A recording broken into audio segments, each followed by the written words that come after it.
দিয়ে দে, ছেড়ে দাও, খেয়ে নেবে। কি খাচ্ছ? গাজর খাচ্ছে? হ্যাঁ হ্যাঁ, খাচ্ছে খাচ্ছে, ছেড়ে দাও, নিজেই খাবে। কি রে, গাজর লাঞ্চ হচ্ছে?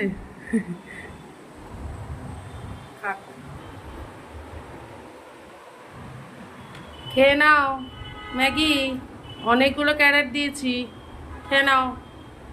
ও একসঙ্গে সব খেতে পারে না, ও একটু একটু করে খাবে, জল খাবে, ও নিজের মতো খেয়ে নেয়, একটু ঘুমিয়ে নেবে। আর এইদিকে আপনি কি লাঞ্চ করছেন? উচ্ছে ভাজা, আর তার সাথে আজকে আছে একদম চিকেনের ঝোল।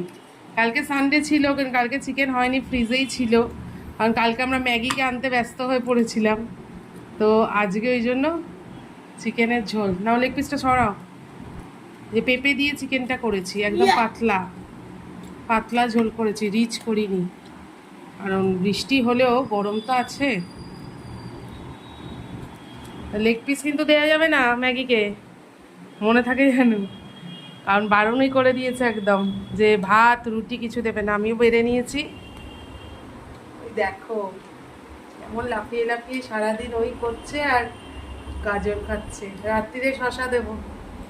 তো চলো, টাটা।